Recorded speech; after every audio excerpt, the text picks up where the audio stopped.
Alright, we're here with Beck, who is on our reception, and we're using her today because she is pregnant and has had her first little injury. Now Beck is 22 weeks, so she's mid of the second trimester, and this is sort of bang on about when people start getting problems like hers. Now she's getting pain. Show us where your pain is, Beck.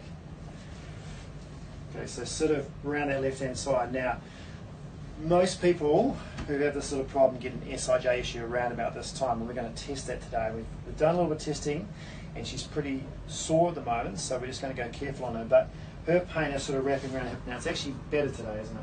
Yeah. Better today. It was really bad, but I'm going to show you what's going wrong with Beck on her movement. So if you stand on your left leg for me, so standing on her left leg, if you drop that down, drop your right leg down, yeah, and then lift up, so down into this position.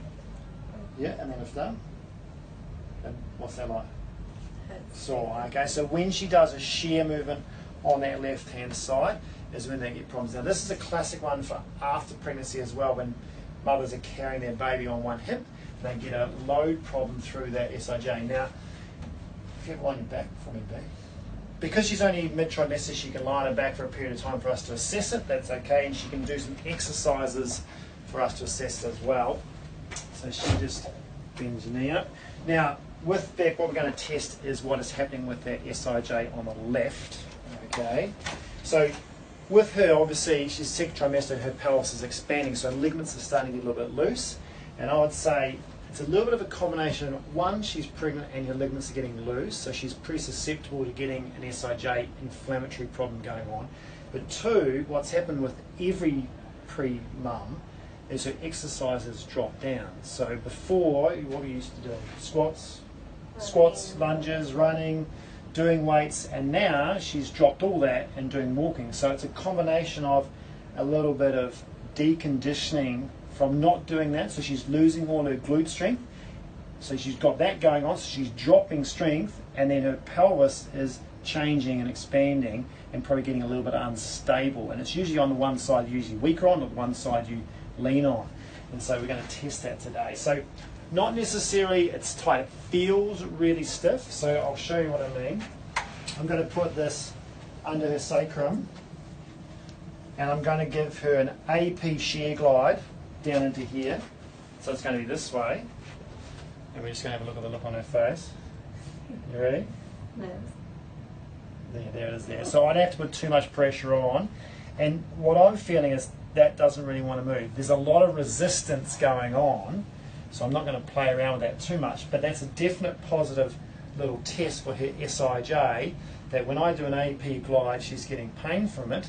Now I don't know whether that is stiff or unstable. At the moment it's really sore, and if she starts loosening up a little bit and it becomes really mobile, then we know it's unstable. Okay, it's probably that more than anything else, because she's losing a bit of tone and a little bit of strength, and she's increasing in her expansion of her pelvis. So I'd say it's unstable. Feels stiff, but I'd say it's unstable, and we'll soon find that out. And we might have to go to the point where if she gets too unstable, so if she loosens up and her strength doesn't pick up enough, she'll have to wear something like an SIJ belt to increase that pelvic stability, to make sure that joint doesn't get more and more and more inflamed as the weeks go on.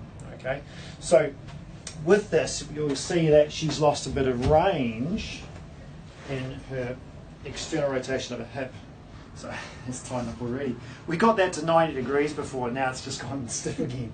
So this is why they have to be constantly stretching, because her range in her hip was probably not so great anyway, but it's got really stiff.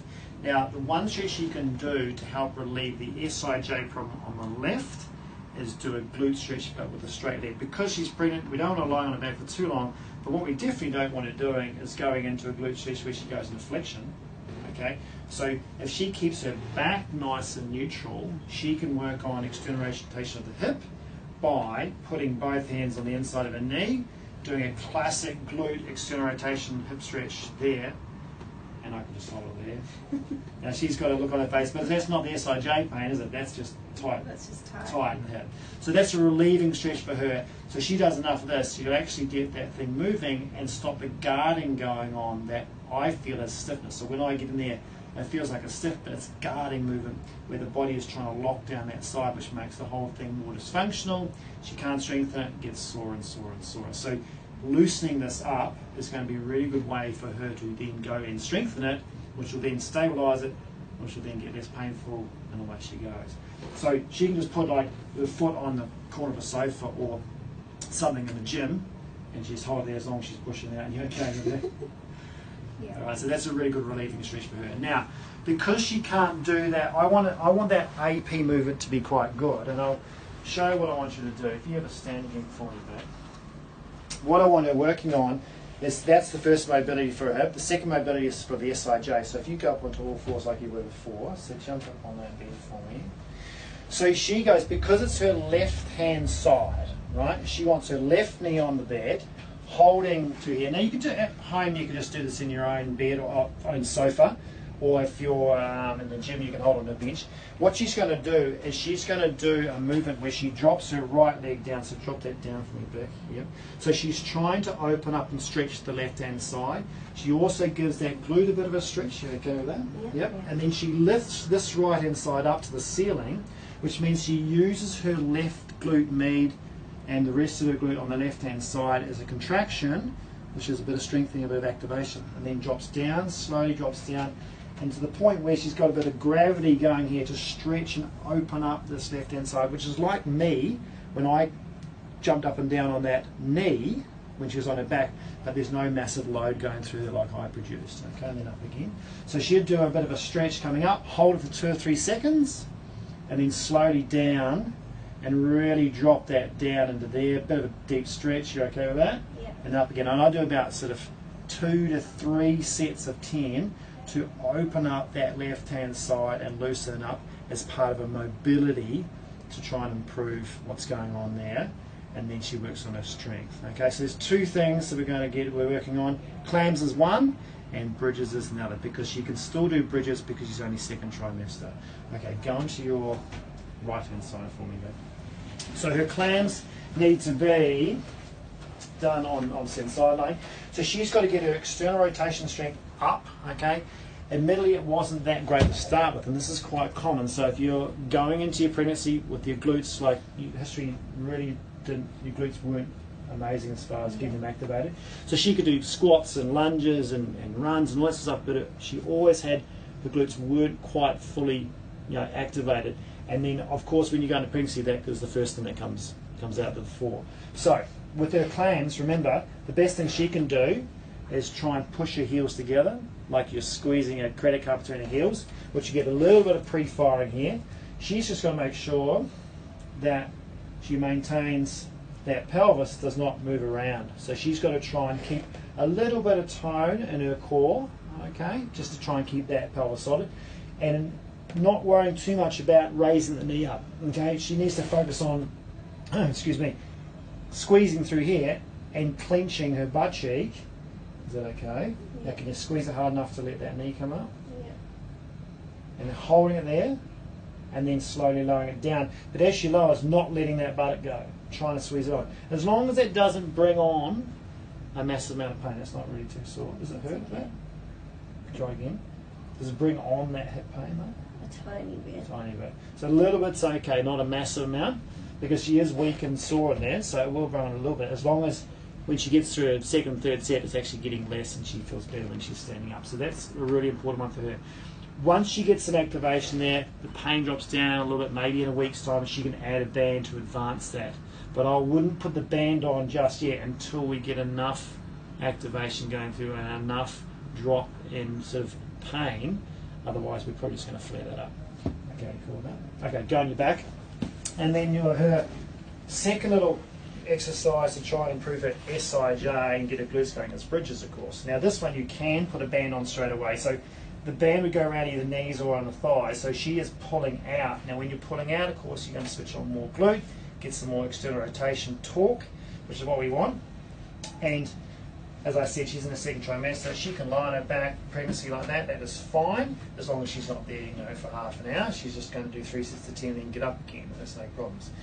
The trick with this one though is making sure she doesn't do any movement in the back. Like all glute bridges, we're going to try and keep stability and the spine and the movement and the hips. Okay, and to try and get her glutes going, she's got to think about pushing her heels down. So drive your heels down for me, Beck.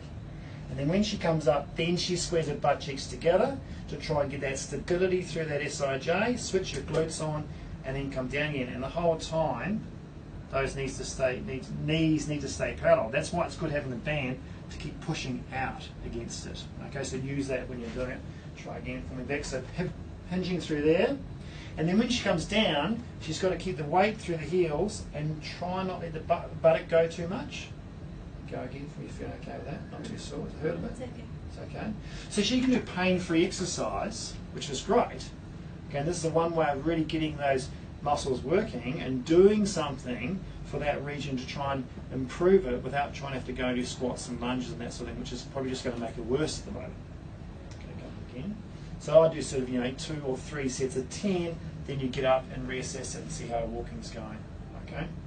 And by the time she's done a little bit of that, hopefully over the next week she's a little bit looser through that joint and we can test it and progress forward.